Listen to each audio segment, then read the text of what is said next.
तो अभी हम 2.2 के पहला क्वेश्चन करेंगे। तो पहला क्वेश्चन एक बार पढ़ते हैं। निम्नलिखित संख्याओं के अभाज्य गुणनखंडों को गुणनफल के रूप में व्यक्त करना है। आपको क्या करना है, कोई भी संख्या दी हुई है उन संख्या का आपको क्या ज्ञात करना है, अभाज्य गुणनफल ज्ञात करना है। और अभाज्य गुणनफल ज्ञात करने के बाद उसको आपको गुणनफल के रूप में क्या करना है, व्यक्त करना है। तो इसके पहले वीडियो में आपने क्या पढ़ा था, एचसीएफ और एलसीएम के बारे में, तथा पहला क्वेश्चन क्या था। अब हम पहले का दूसरा क्वेश्चन करेंगे। तो पहले का जो आपका दूसरा क्वेश्चन है वो है 945। आपको क्या करना है, 945 का अभाज्य गुणनफल करना है। क्या करना है, 945 का अभाज्य गुणनफल। तो लिख देंगे सुखी 945 का अभाज्य गुणनखंड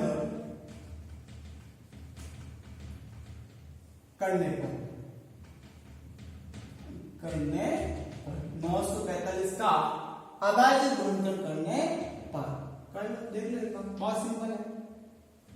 945 यहां पर भाग हमेशा किसका जाएगा, अभाज्य संख्या का जाएगा।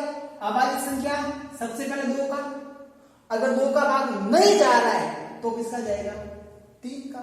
अगर 3 का नहीं जा रहा है तो किसका जाएगा, 5 का। अगर 5 का नहीं जाएगा किसका जाएगा, 7 का। अगर 7 का नहीं जाएगा किसका जाएगा, 11 का नहीं जाएगा किसका जाएगा, 13 का। इसका मतलब अभाज्य गुणनखंड के अंदर अभाज्य संख्या का ही भाग जाएगा। अगर 2 का भाग कब जाएगा, जब इकाई का अंक 0, 2, 4, 6 और 8 हो। तो बताओ यहाँ पर इकाई का अंक क्या है, 5 है।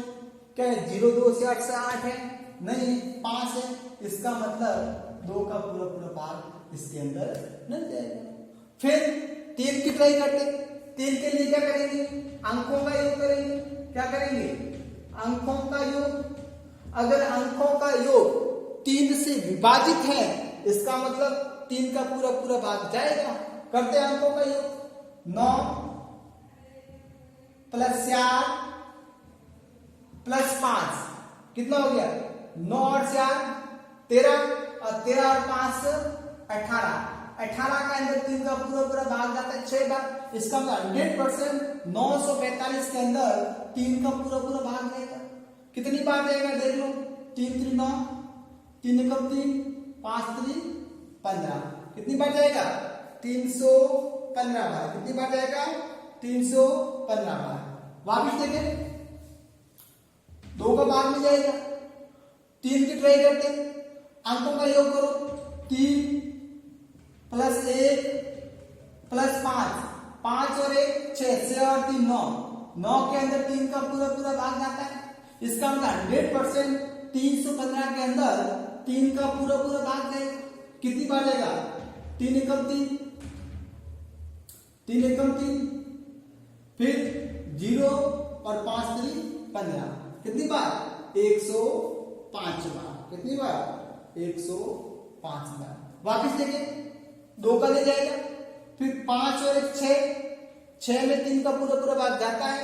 इसका मतलब 105 के अंदर 3 का पूरा भाग जाएगा। कितनी बार, 3 3 9 और 5 3 15। कितनी बार, 35 बार। अब देखिए 2 का पूरा भाग मिल जाएगा। फिर क्या करेंगे, 3 की ट्राई करेंगे। अंकों का योग करो, 5 और 3 8। 8 के अंदर 3 का पूरा भाग नहीं जाता। इसका मतलब 35 के अंदर 3 का पूरा भाग नहीं जाएगा। इसका मतलब 35 के अंदर 3 का भाग नहीं जाएगा। किसको ट्राई करें, 5 को ट्राई करें। 5 की विभाजिता का नियम क्या है, 5 की विभाजिता का नियम क्या है, अगर इकाई का अंक 0 या 5 हो, अगर इकाई का अंक 0 या 5 हो, उसके अंदर 5 का पूरा भाग जाता है। तो वो तो इकाई का अंक क्या है, यहाँ पर 5 है। इसका मतलब 100% 35 के अंदर 5 का पूरा भाग जाएगा। कितनी बार, 7 बार। 7 के 35, और 7 के अंदर किसका भाग जाएगा? 7 के अंदर 7 का भाग, कितनी बार? 1 बार। क्लियर? ये हो गया आपका अभाज्य गुणनखंड। क्या हो गया? अभाज्य गुणनखंड। अब क्या कह रहा है? अभाज्य गुणनखंडों को गुणनफल के रूप में व्यक्त करना है। क्या करना है? अभाज्य गुणनखंड को गुणनफल के रूप में क्या करना है? व्यक्त। तो इसको आप गुणनखंड के रूप में व्यक्त करेंगे। कर लो।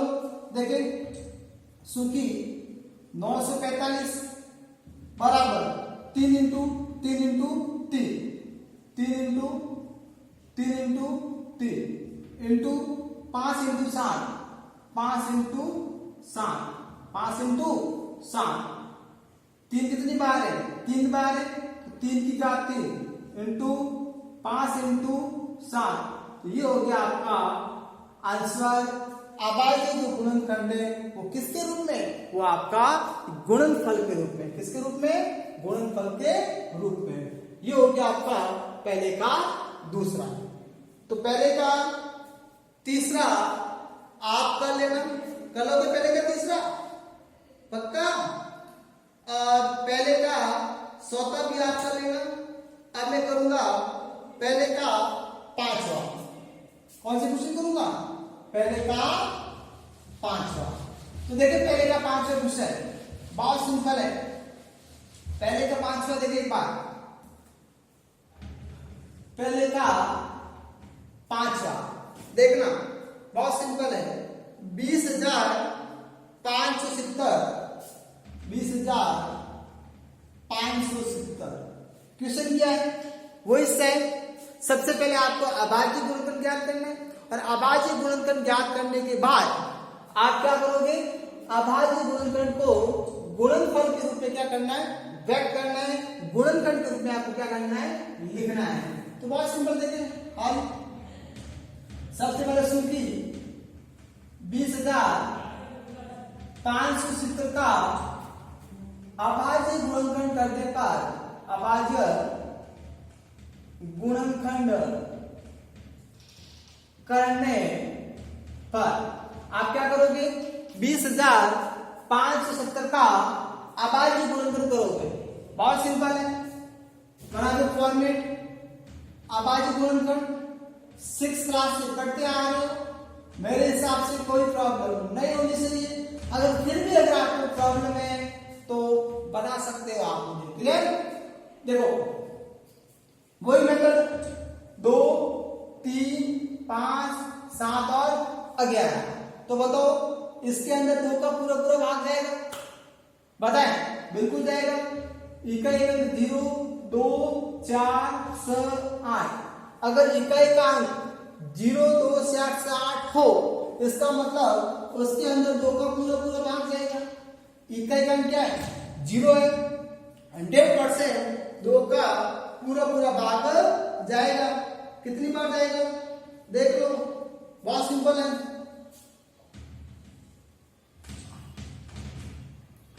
2 एकम 2 एकम 2 2 एकम 2 फिर 0 2 दूनी 4 8 दूनी 16 और 5 दूनी 10 10,285। एक बार आप बाहर करके ट्राई कर लेना। 100% 10,285 आएंगे। अब देखिए यहां पर इकाई का अंक है 5 है। इसका मतलब 100% 2 का पूरा पूरा भाग नहीं जाएगा। अब 3 की ट्राई करते हैं। अंकों का योग करो। 8 और 5 13 13 और 2 15 15 और 1 16 16 के अंदर 3 का पूरा पूरा भाग नहीं जाएगा। इसका मतलब 10,285 के अंदर 3 का भाग नहीं जाएगा। अब किसकी ट्राई करें? 5 की ट्राई करें। 5 का मीन क्या है? इकाई का अंक 0 या क्या होना चाहिए? 5 होना चाहिए। बताएं इसके इकाई का अंक क्या है? इकाई का अंक 5 है। इसका 100% इसके अंदर किसका जाएगा? 5 का पूरा पूरा भाग जाएगा। किसका जाएगा? 5 का पूरा पूरा भाग दो एक बार। देखिए 5 दूनी 10 5 दूनी 10। उसके बाद जीरो, फिर 5 पे 28 कितनी 25, 3 5 7 50 35, 2057 क्या जाएगा 2057। अब देखिए इकाई का क्या है 7 है, 0 या 5 नहीं है, इसका मतलब 5 का भाग नहीं जाएगा, किसका जाएगा 7 का। 7 का ट्राई करते हैं, 7 का ट्राई करते हैं, जाएगा तो ठीक है, नहीं तो इधर तो नहीं है। 520 500 को बताए 520 उतारा 5 भाग 5 में 5 का भाग एक बार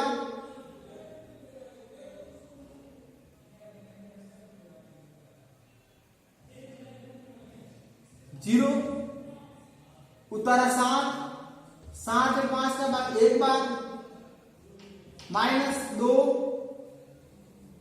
अब उतारने की संख्या कोई नहीं है, इसका मतलब 0 उतारोगे क्या पॉइंट लगेगा, इसका मतलब 2057 के अंदर 5 का पूरा 7 का पूरा भाग नहीं जाता है, इसका मतलब किसका जाएगा 100% 11 का जाएगा। ट्राई करो आप 2057 के अंदर 11 का पूरा भाग दो, जा रहा है नहीं जा रहा, 11 कम 11, पीछे बचा आपका 9 उतारा 5, 11 आटा 88, 11 आटा 88। अब माइनस करो 7 उतारा 7, 11 7 77 -0, इसका मतलब 11 का पूरा भाग जा रहा है कितनी बार 186 बार। कितनी बार जाएगा 186 बार। अब 187 के अंदर 11 का भाग देखो एक बार, 11 एकम 11 पीछे 7, 11 7 77, 11 7 77, पीछे कितना बचा आपका 17 के अंदर किसका जाएगा 17 का कितनी बार एक बार, कितनी बार एक बार। तो ये हो गया आपका 20,500 का अभाज्य गुणनखंड। इसको किसके रूप में लिखेंगे, इस अभाज्य गुणनखंड को किसके रूप में लिखेंगे गुणनफल के रूप में। किसके रूप में लिखेंगे, इस पूरे अभाज्य गुणनखंड को गुणनफल के रूप में लिखेंगे। लिख दो गुणनफल के रूप में 2 इंटू 5 इंटू 11 इंटू 11 इंटू 17, 2 का 2 इंटू 5 इंटू 11 इंटू 11 कितनी बार 2 बार, 11 के बाद 2 इंटू 17, ये हो गया आपका आंसर। बताए इस पहले क्वेश्चन में कोई प्रॉब्लम, अभाज्य गुणनखंड में कोई प्रॉब्लम, 6th क्लास से पढ़ते आ रहे हो, मेरे हिसाब से इसमें कोई प्रॉब्लम नहीं होनी चाहिए। हाँ आपको 2, 3 और 5 के विभाज्यता का नियम याद होना चाहिए और ये पता होना चाहिए अभाज्य गुणनखंड मतलब अभाज्य संख्या का भाग जाएगा, किसका जाएगा अभाज्य संख्या का ही भाग जाएगा। Clear bye. तो आज के लिए इतना ही, थैंक यू।